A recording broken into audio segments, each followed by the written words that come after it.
to have these wonderful alumni on the line today.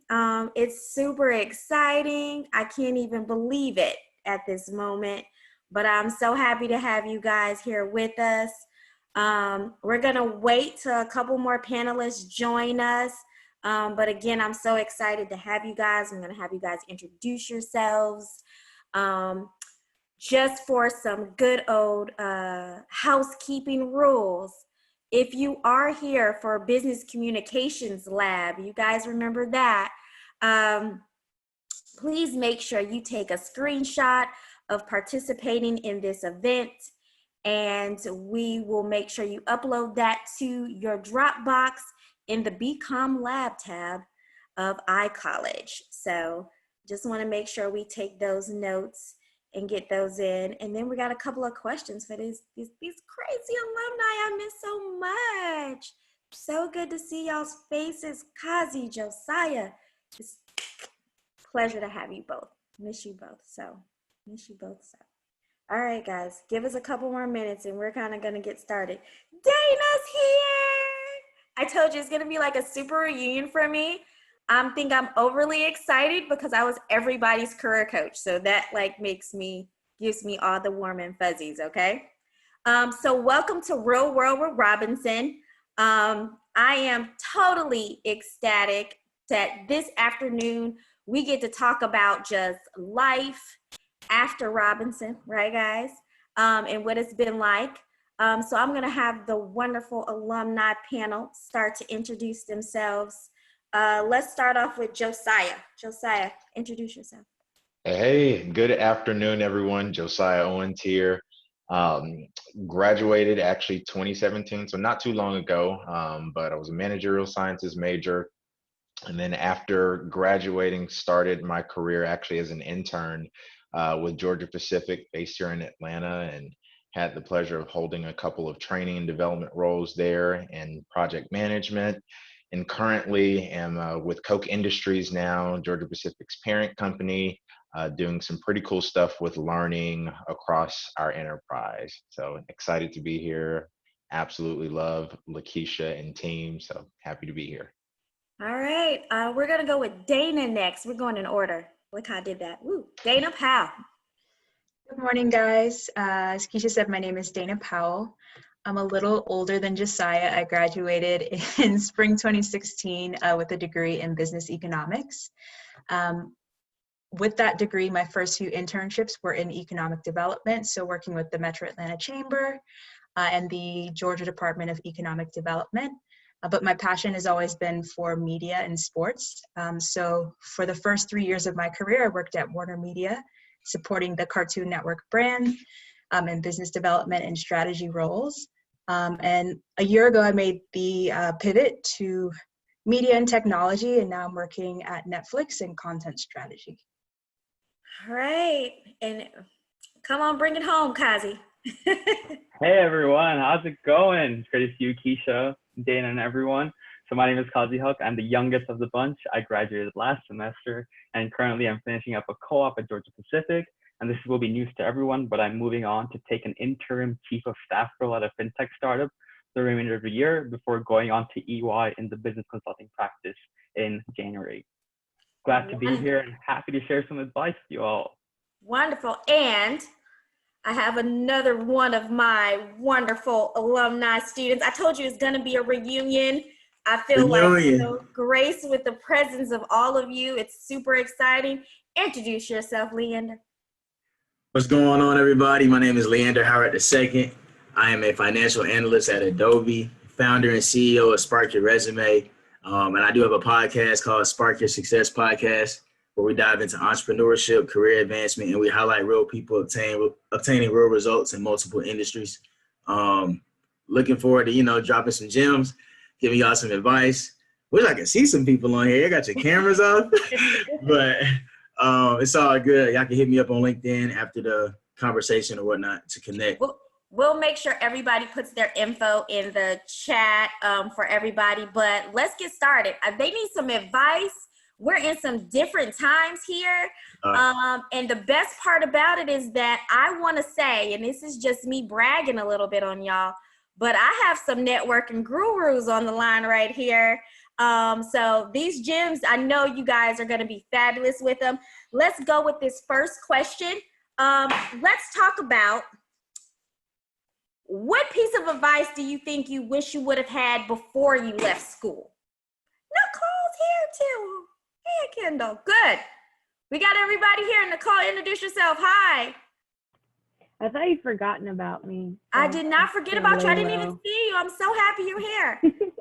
Nicole, introduce yourself before we get started. Hey guys, my name is Nicole. I graduated in 2018, December 2018. What are we saying? What do I do? Yeah, what do you do? What do I do?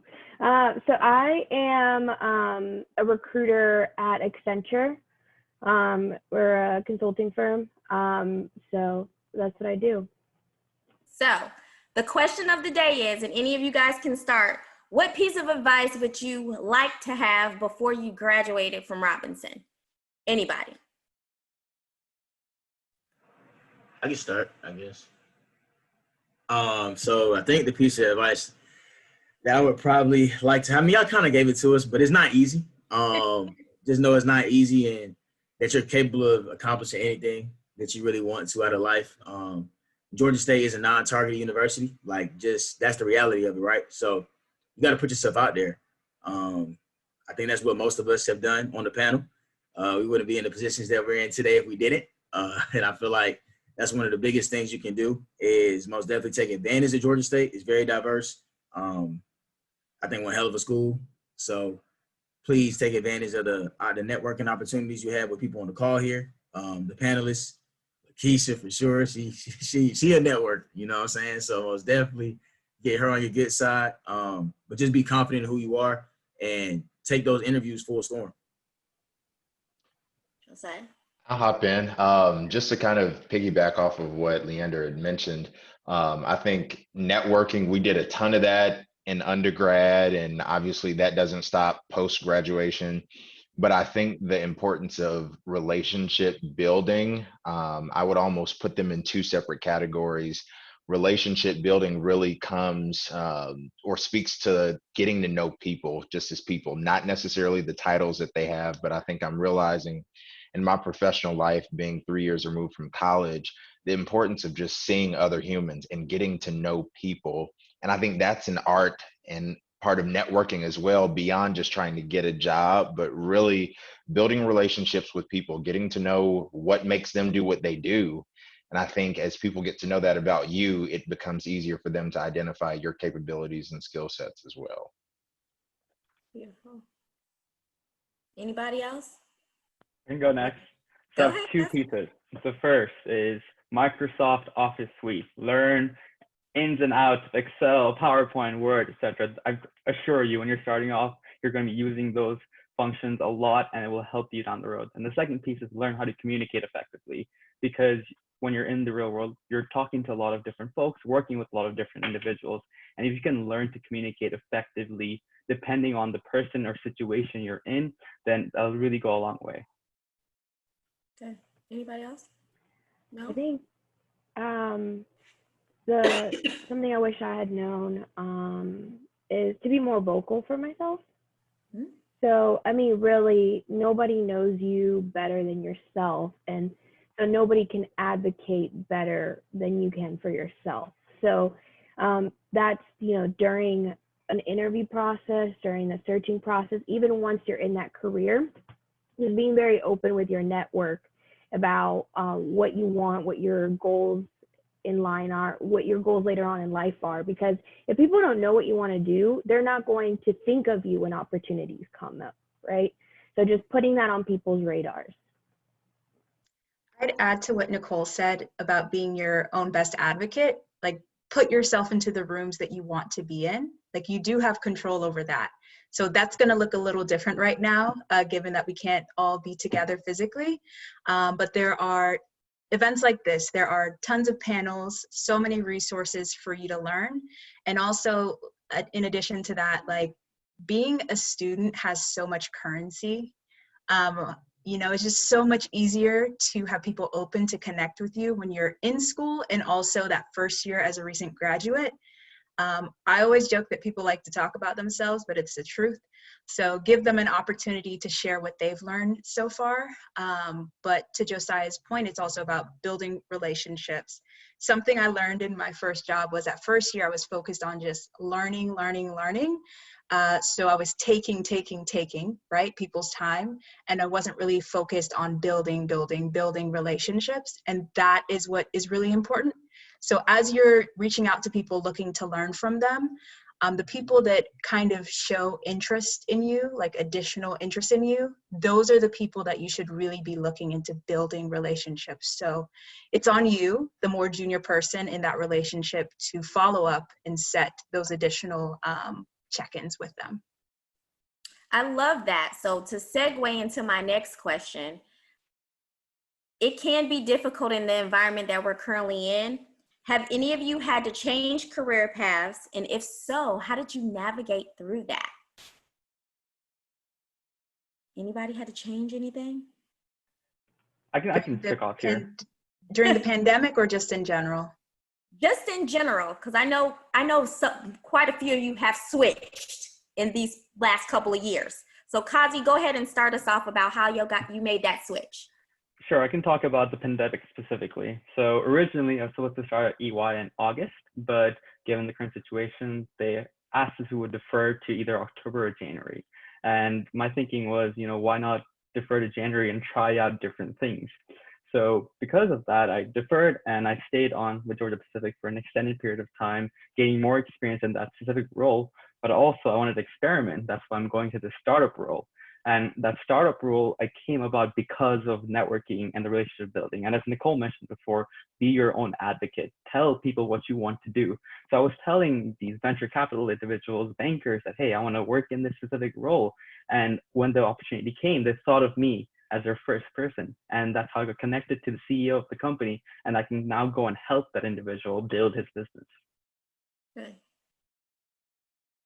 Dana, Josiah.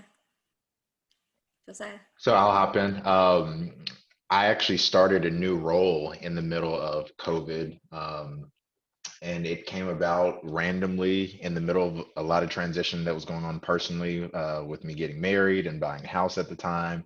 And I found that it was because of a conversation I had months ago, about 6 months prior, that they had been working to try and get me on the team, unbeknown to me, throughout that time. So I think that goes really back to the comment that Dana made and that I had made earlier about making sure that you build relationships with people, that you're having conversations with people, that you're finding out what do other people value. And then to Nicole and Kazi's point, putting yourself out there and making it known what your interests are, because people remember it. It might not be the very next week, but in my case, it was 6 months later, and I got to join our parent company, doing some pretty cool things and learning. Dana. So my shift is a little different, but probably very relevant to you guys. Like I said, I studied business economics.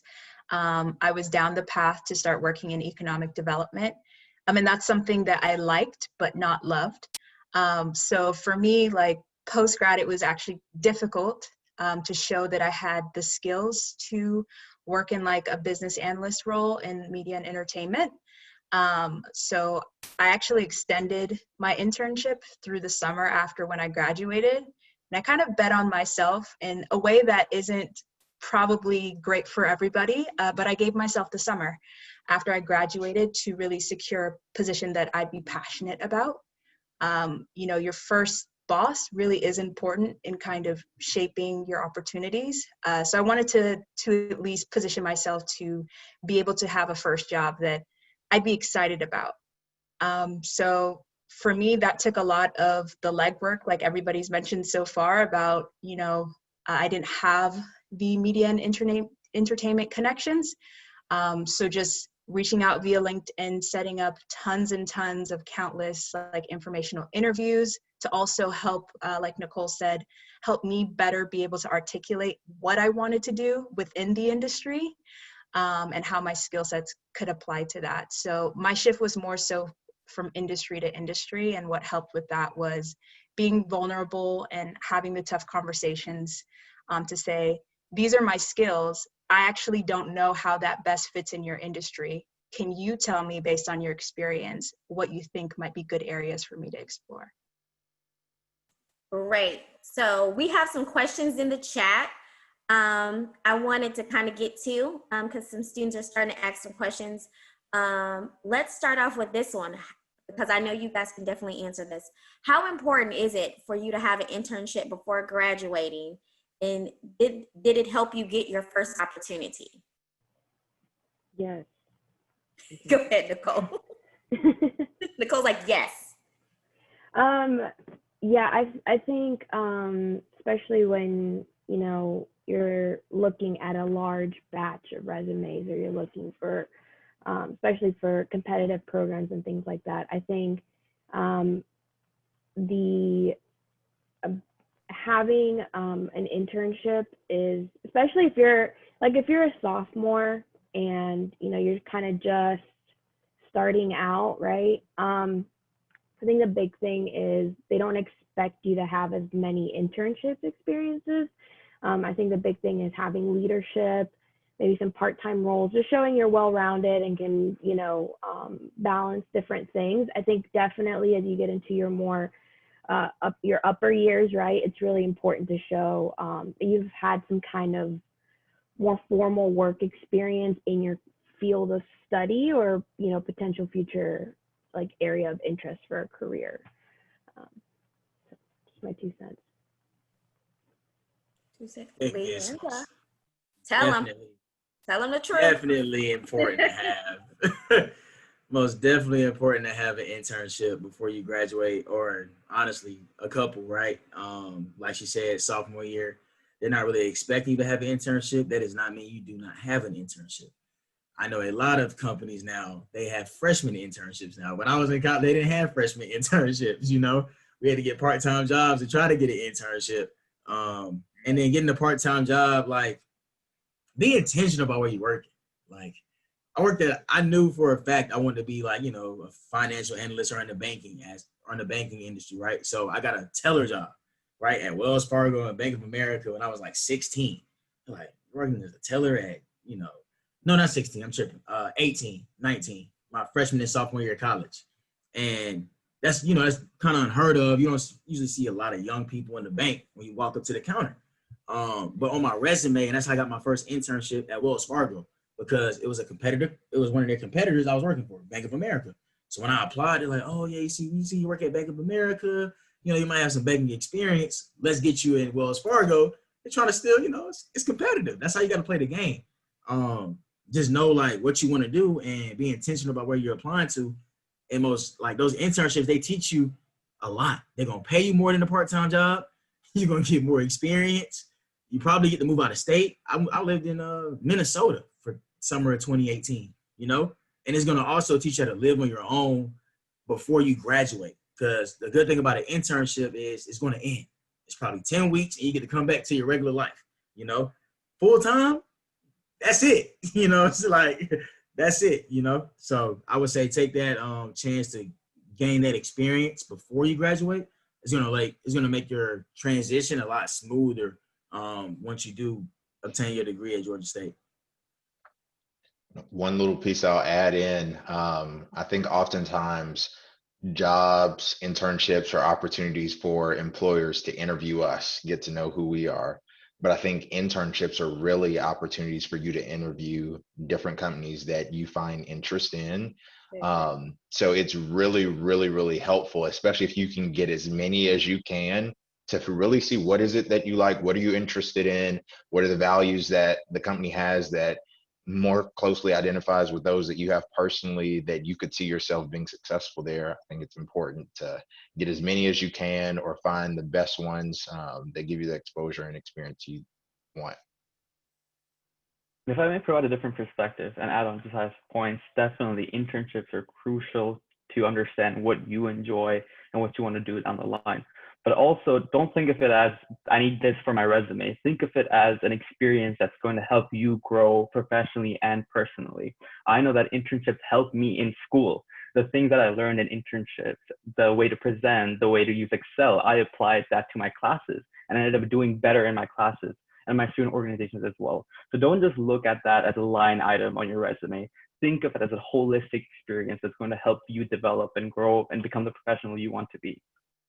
Good, Kazi. That leads into, there's a question in the chat about, how did you find your opportunity? Where did you look for it? And what was the most challenging thing about, finding a career? Like, what was those challenges, you guys? Because I know you guys had to find them. And I know we helped you a little bit, but you guys had to put in some work. And that's the part I think they need to hear, the work part. Let me chime in because Lakesha, you and I already know how this goes, but I really have to give credit to the CAC for the events like these that are put on that I attended, and I attended a little later in my undergraduate career. I was a junior at the time. But I came in and in 2.5 weeks, I had an internship. I believe it was largely due to me coming in to say, hey, I need help. I'm struggling in this area. Can you all help me, coach me through some of the areas in my resume that I need to improve? But I think it's also taking the feedback that you receive and applying that that helps you to be successful. So that was kind of my story. I think with finding an internship, like step one is being really clear about what you're looking for. If you try to start the search and you don't really have a North Star, you're just going to kind of be rapidly applying for different opportunities that one, you may not have positioned yourself well to show up as a good candidate for, or two, if you're bulk applying, you're not demonstrating like, hey, I really want this and here's the value I would add to your organization. So I think step one is just being really clear about why you are a good fit for it. But in terms of like places, when I was a student, I looked a lot on Indeed.com. But also for me, like knowing your target industry, I would always be stalking like my top 10 companies, always on their websites, in addition to things like Indeed. And now LinkedIn is like a great resource for finding opportunities. I know that at least in the media industry where I've worked, companies like a Netflix or Warner Media, HBO, they are heavily recruiting on LinkedIn now. So if your LinkedIn isn't up to date, that's like step zero. That's before step one, that you've got to get that done and in order, because a lot of times recruiters could be looking for you, right? So you want to make sure that you're ready to go when they're trying to find you. Go ahead, Kazi. No, go ahead, Leander. I'll go after you. So I kind of got a strategy I use. I'll run it down for y'all real quick. So first, you need to figure out what's your why, right? Figure out what you're passionate about. Figure out what fuels your fire every day. What makes you happy, right? Because at the end of the day, a salary gonna look the same every 2 weeks. The only thing that's gonna keep you there is the environment and you enjoying your work. I think next is to think about what's out there, right? So say I want to, be in the finance industry. I figure out, okay, because finance, it's like it's only a certain amount of sectors of business in every company. You got finance, marketing, IT, sales, operations, right? That's pretty much it. Figure out where you fit in. Look up what positions are available in those sectors of business and tie that in with your passion. Once you figure that out, then you look into the industry that'll make you happy. So if I'm interested in sports, think about the things you buy every day. You like football, they have somebody they pay to run ads or run, sports. They manage the team. They do the finances for the team. Like, if you like sports, get into sports. If you buy beauty products, it's actually look around your room.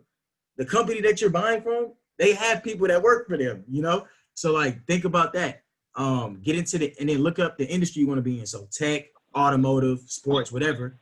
And then you look up the top companies all the way down to the small companies. No.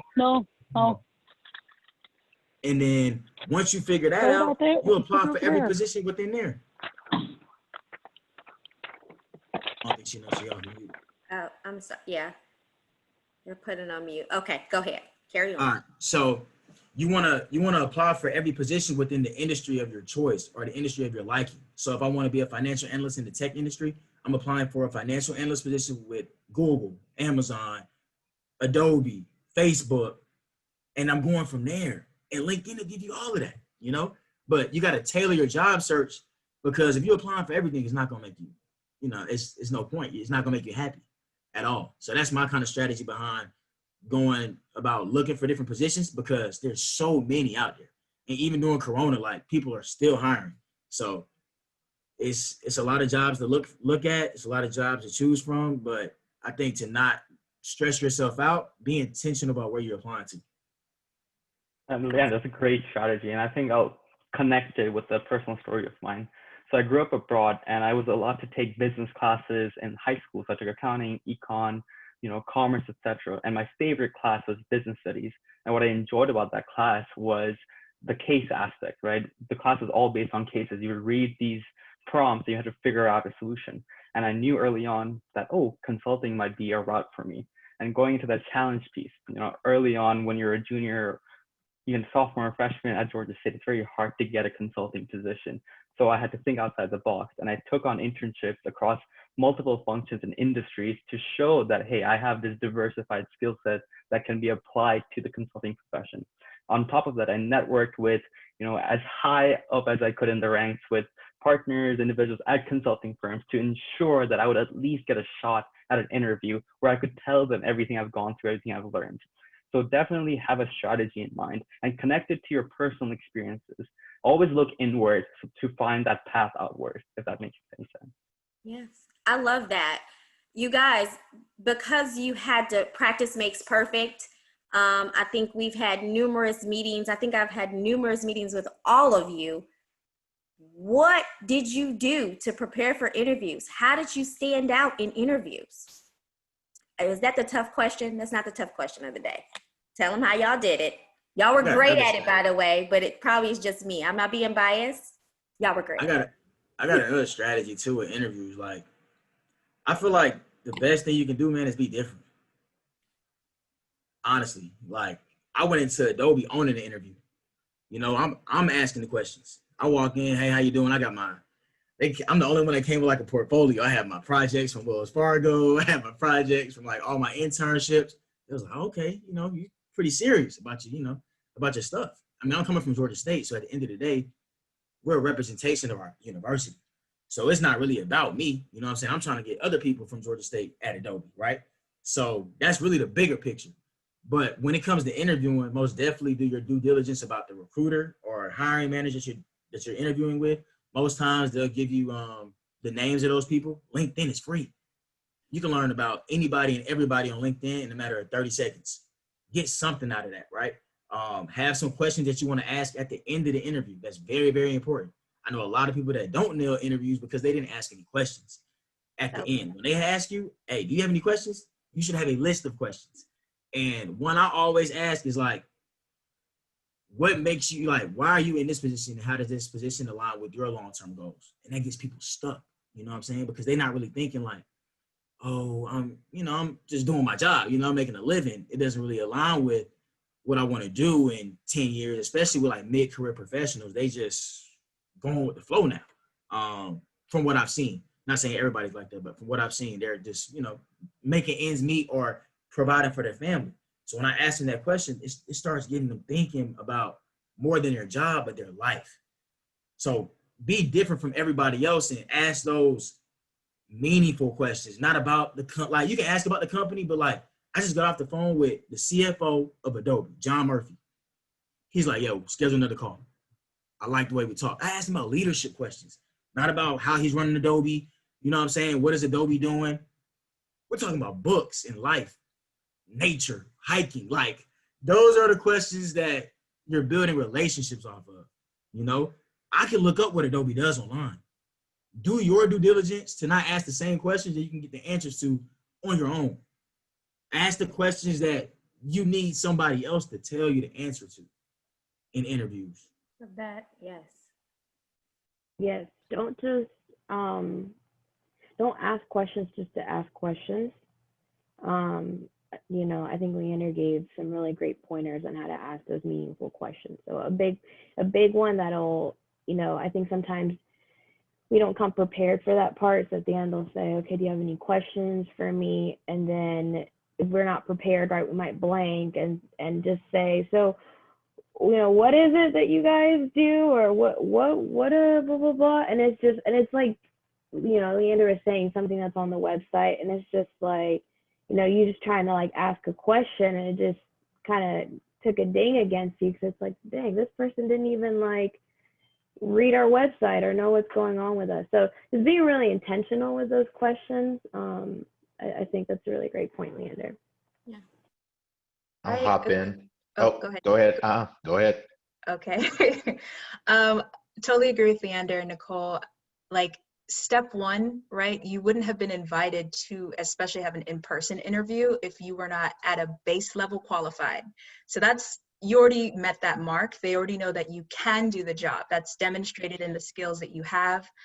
They know that, right? So when you're in the interview, a big part of it is going to be like, what makes you special?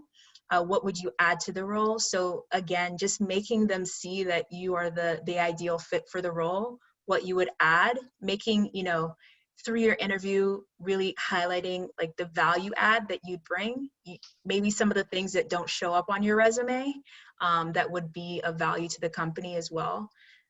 In my first interview, like for my first full-time job out of school, I spent 20 minutes of my hour-long interview talking about my study abroad experience, which I thought was bizarre at the time, but it's not. They wanted to understand a lot of my intangibles that wouldn't necessarily show up until I was on the job.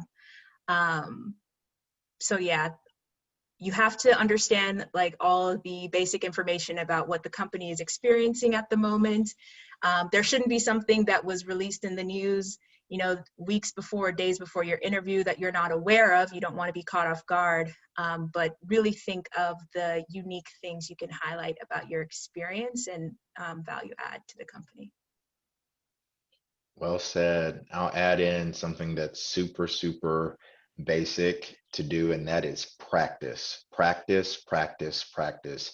Whether it's in front of a mirror, whether it's in front of someone else, whether it's role playing with peers or others who you trust, practice really does make perfect. It allows you to get comfortable speaking about yourself, not tripping over words, really telling a story, because that's what an interview is. It's storytelling time for you to share what you've learned, your background, and how you'll be able to add value to the company that you're interviewing for.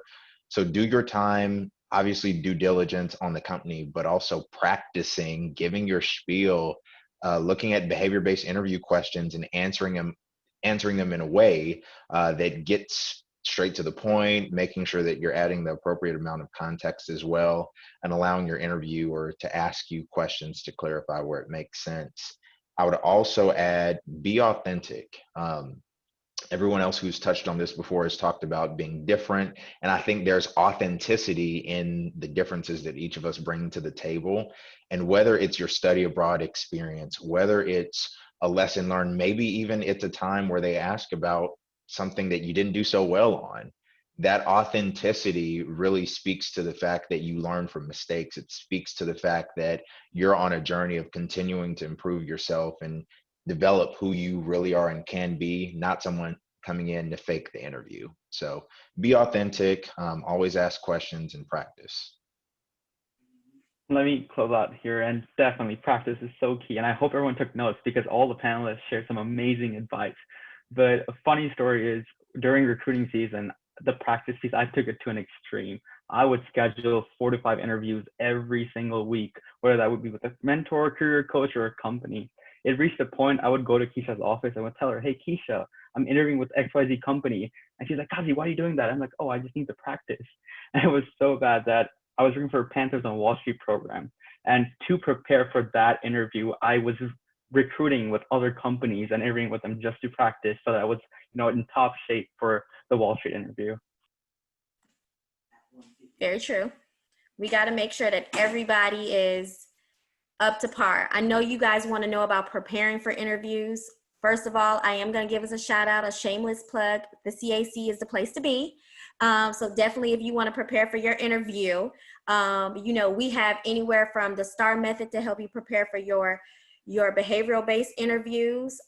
We have mock interviews that you can sign up for us with through Handshake for appointments with your career counselor. Like, we take the time, me and Aaliyah, to make sure that you are at the best spots that you can be at. And we want you to practice as much as you can, even if you can't get to us.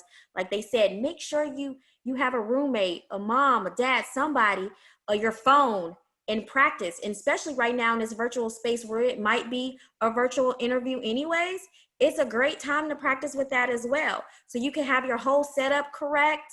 I have 5 kids. Make sure nobody running by asking questions. You got all distractions out of the way. Prepare yourself for that. We have so many questions in the chat. Y'all are killing it. It is nothing but love. I really appreciate all that y'all are doing. And thank you guys for participating again. It's a lot about interview questions, guys, but I want to ask a question. Mentorships. I mean, how do you feel about having a mentor during your time in college, out of college? How important is that?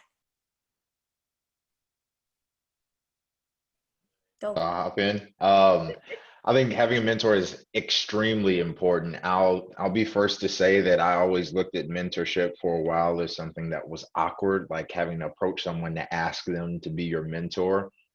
And I really found that the mentor that I have now, that came about due to a recommendation of a conversation that I had with someone else, and they connected me to someone. So I'll say the traditional path to getting a mentor, it really varies depending on the person. But it's absolutely crucial to have someone who is maybe senior in terms of experience, role at the company, and just life as well, to be able to be a sounding board for different decisions that you'll make, to ask questions, sometimes to vent with as well, and do it in a way that you won't be judged. But I think having a person to offer sound advice is absolutely critical to your professional development and success. I also think that diversifying your mentors is key too. So don't just think you need to have only one. I have a couple, right, that I utilize for different things within my life, or they contribute to different sectors of my life. So I might have one for finance that I go to, one for just entrepreneurship, right? Because different people, they master different skill sets. So don't just look into maybe just one person, but look into, look up to the people that actually provide value to your life. And as a mentee, don't think that you can't offer value to your mentor. So like in my relationships, I'm always trying to give as much as I take, right? To the point where they don't feel like I'm just a dead weight, even if it's like little tasks, like, can I write some emails for you or something, right? To bring value. And also think about, because your mentor, that might be a little bit older than you, they might have businesses where they don't know what the younger generation is doing, right? So that's where they come in and utilize your skill sets because of your age. So take advantage of those people. Always try to give back to them as much as they're giving back to you. And don't force the mentorship either. Like, you don't have, like, my mentors just came about, honestly, just me talking to them over and over. And I was like, okay, maybe we need to establish more of an intentional relationship here, because we're always talking, you know what I'm saying? To the point where we establish, okay, you're my mentor, I'm your mentee. But honestly, it don't even have to be said.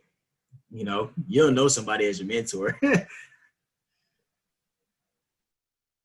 Yeah, I actually, for the first time, I think ever, officially have a mentor. I've had a lot of like unofficial mentors, which, it's a little bit more casual and I think kind of takes the pressure off. But I really wanted like an official mentor, and I signed up for this program at my company, and I was a little skeptical because, like Josiah said, to me, it's always felt like a little forced, a little awkward. And so honestly, it's kind of like it's like being intentional about speaking up and saying, I want a mentor, but also like not forcing it. And if you are introduced or paired with someone and it doesn't work out, that's okay. You didn't fail. They didn't fail. Like, we're people and people gel differently. So just saying, okay, I need to find somebody else, or I need to, so I got paired with someone, and I think it was a big shift in mindset. I mean, like, personally, we click very well, but also, like, I was in it 100% and she was in it 100%. So it was both like a priority, in our lives. So we always make time for each other. We move things if we need to, but we always try to make time for each other. And I think just coming in with that mindset of, let's go all in and get as much as we can out of this, I think has really just helped that bond and that relationship to really grow. And she's like one of, I just can't imagine like going throughout the rest of my professional career without having my mentor as like my sounding board and my person. So it's been a really neat experience. I've had both like formal and informal mentors. The first mentor that I actually formally had was through Georgia State. So I was a member of the honors program through the business school. And there I was paired with like a mentor. And to Nicole's point, like, it doesn't always go smoothly. You're not always like a great match to sustain a long-term relationship. But I was lucky I did. So this mentor, her value to me was like, what Keisha can tell you was very quiet, confident, but quiet, right? And closed off. So this mentor really helped me build confidence, to speak up more, to really engage in conversations and be actively present when I'm networking, rather than just listening and taking everything in, being in the moment. And I'd say that to say, like, your mentors will add different value. I've created what I call like my personal board of advisors. So that's Enid. She's Mama E. She gives me a lot of like personal advice and a lot of like the intangible skills. She strengthens me there and pushes me there. I also, like Nicole, had a formal mentor through my job at Warner Media. I was there for 3 years. We developed a great relationship. But once I left the company, I made sure that, me as the mentee, I kept that relationship going with her. So I left the company, but I didn't abandon that relationship. It stayed with me. So I have her as my sounding board when I'm going through like difficult career decisions. Should I take this opportunity? Have I really gained the most value out of my current role? Maybe am I running away when there's still more value that I could learn from the current role that I'm in? That's my career leader. And to Leander's point, like building those authentic, natural relationships. My first boss also, he left the company I was at, but he's also a great sounding board for advice on things like, should I pursue an MBA or not? So said all that to say, like, you don't just have to have one mentor. They can all add different value. And you don't have to leave them when, you leave that job or you leave school. You can keep them, regardless of if you talk to them every month or every 6 months. Keep those relationships going. Very much so. Very good. Kazi. Yes, absolutely. I would not be here today without my mentors, and Keisha being one of those exemplary individuals in my life. So thank you for that. And I will say mentors come in all shapes and sizes, and doesn't just have to be in a professional context. My first mentor was a coach when I was in the 6th grade. I played for this youth soccer club, and I was terrible. I was really, really bad. But because I tried to play striker and I would never score a goal, I was just bad. But this coach came in, saw something in me, saw potential in me, and just said one thing: hey, why don't you just, try playing in the back? And I started excelling, playing in defense. And from that point on, I ended up, captaining my varsity soccer team.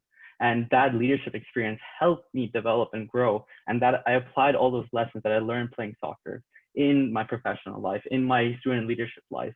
And I would not be here today if that one individual had not just said that one line: hey, go play in the back. So definitely don't look at mentors as, hey, he's XYZ at this company, or she's XYZ at that company. It can be anyone, a friend, an older brother, a sibling, a cousin can be your mentor. Love it. Anybody else want to chime in? We always talk about mentorships. Dana, we always talk about having your board of people. You guys got to have your own executive boards. Just like everybody said, you have to have a circle of people that can give you true cutthroat advice. They will tell you, me and Aaliyah sugarcoat nothing. We're very transparent. I see you shaking your head, Dana and Nicole.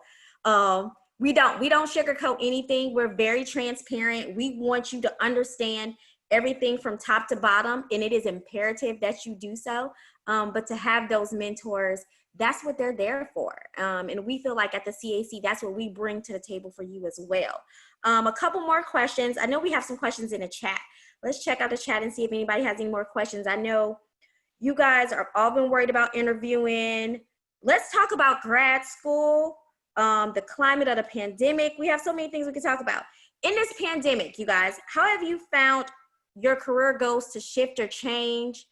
Or, you know, how have you made those adjustments dealing in this pandemic? I'd say being intentional with connecting with people. We've talked about it, and I think that just might be a buzzword or hashtag for the meeting today, but being intentional about setting time. We don't have the luxury of having break room conversations anymore, or being able to pull up to someone's desk and to just pop into their office and chat. And so really being intentional and also being respectful of time, because we're all trying to work and pivot in a time that we've never been in before. So really being sensitive to time, but also intentional with the time that you have with people to build those relationships, I think is one thing. But also creating your space. I don't think I've ever been more focused on creating a dedicated space to work, especially if I'm in a position where I'm remote. So I've created an office space. For others, it's an office nook, wherever it is. Be intentional about the space you create, because I'm a firm believer that what you surround yourself with, it does influence how you work and how you do things. And so if you're in a cluttered place, I think it reflects in the work that you do, and no one wants to see a cluttered background. So do your part if you can to jazz your space up, find a corner, find a space that's quiet, make it your own, but be intentional even with the space that you're creating to get work done, because it does have an impact on what you're doing, especially now. You guys need to see, Josiah posted a video of when he was redoing his office space. Look at his wall behind him. Like, he did that. Like, that was just a plain room. Like, they redid the whole, it's such a great, like, time-lapse video. You guys did awesome on that office. So, Thanks. yeah, just want a quick plug for this video. It's appreciated. Do it yourself. Guys, what else? Like, this climate is different. I know it's been difficult for students because they've been forced to do virtual learning and forced to really do that virtual interview. So, Leander, what great gems you have from this? Man, either gonna adapt or you're gonna remain stagnant. You're not the only one, right? We all in Corona together. Yes. It's just that simple. I mean, that's the reality of it, right? I think one good thing about Corona is that it puts everybody on the same level playing field, right? So nobody has the excuse to say, oh, I can't do this, oh, I can't do that. We all equal right now. You know, it's about who's gonna make things happen. I know I started my business 6 months ago, just hit 6 months, it's been going good. You know, started a podcast, like I'm working full time, so there's no excuse. There's really no excuse. And at the end of the day, if you want to feel, you know, sorry for yourself, then that's what you're gonna do. Or you can challenge yourself to do things different. And I think that's what it comes down to. It's about who wants it more. And people see that, you know, especially right now. Like, people making all types of excuses to opt out of things, not do this. Oh, I'm in this situation, Corona, you know, I get to watch Netflix all day. Or you create your business during Corona, you know, where you got more time. Keep watching Netflix all day. That helps Dana now. That helps Dana. She do need but like, I think it's really about who wants it more, man, at the end of the day. And you got to dig deep, especially now, because, I mean, it is hard. Don't get it twisted. I struggle working onboarding virtually. It's crazy hard, you know, trying to set up one-on-ones with people you never met.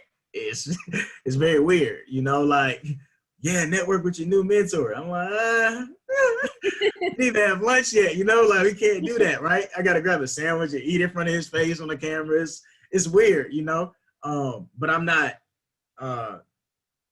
shying away from the opportunity, right?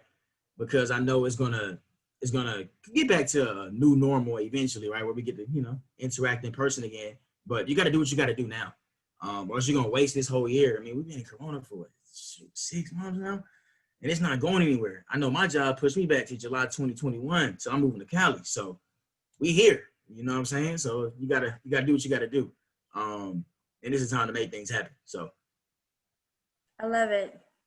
You guys are making it happen. Dana, what's up with you? And yes, we're still watching Netflix. Yeah, don't let it take over your life though. I was kidding. To Leander's point, I think it's really important to remember like what makes us special as Panthers. Like Georgia State is a school of hustlers. And that sounds weird to say, but like that's an amazing skill to be scrappy, to fight for yourself. Yeah. Like we are a school of trailblazers, right? And remember that. So, this is a weird time. It has leveled out the playing field, which is of benefit to us. A lot of people in the region know that Georgia State University and Robinson College of Business is excellent. But this is our opportunity to raise our profile to those companies that maybe Georgia State wasn't on their target list. It doesn't matter now. We're not going to be doing career fairs in person. So if you want to work at Nike, or you want to work at Microsoft, or any of those big companies, or to Kazi's point, if you want to pursue an opportunity at a startup, the time is now for you to build those relationships. We have time. Second point, just like how I'm approaching career right now with the pandemic, is I work in a very demanding corporate culture, very intense. So to be very intentional about creating the space you need is so critical. Like knowing that, the company is going to milk all the value out of you that they need, right? They're going to take. So it's also on you to kind of sit back and reflect now about like, what do I actually want? That is what this time has done for me, is to drive clarity of saying, okay, do I want to stay on this track of content strategy in a very analytical role where I'm doing things like valuations?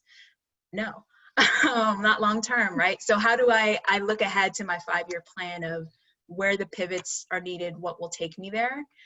So use this time to be intentional about like what your go forward looks like, what's your North Star, and recognizing, again, like when you start working full time, the company is going to get what they need from you, and making sure that you're also getting what you need from them, and if not, building your plan to pivot. Beautiful. Kazi. So yesterday I asked a panel of fintech leaders the following question. You all are at the top, and one day I want to go to the top. What do I do now as a young professional? And they said that what most people out of college don't realize is they don't think about the next step. So think about your next step, right? You have all this time at home to reflect. Think about what do you want to accomplish in 5 years, in 10 years, in 15 years, right? If grad school is something that's on the plate for you, think about networking with admissions folks or alumni of those programs. Always keep thinking about the next step. If you want to pivot out of your current career or your future career to something else, build those relationships, find mentors in those spaces, build those skills so that you can easily transition out or make that next step. True. Love it.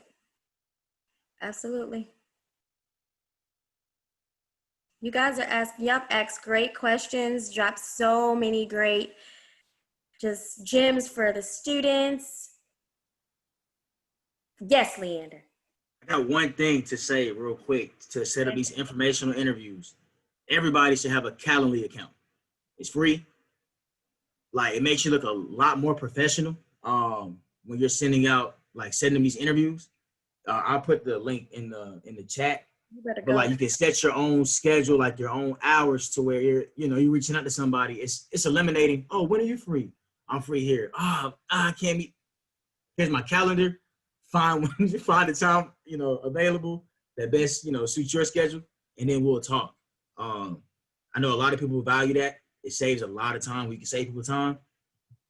That's something you can't get back, right? So we all value time. And I think it's a good strategy with getting people on the phone.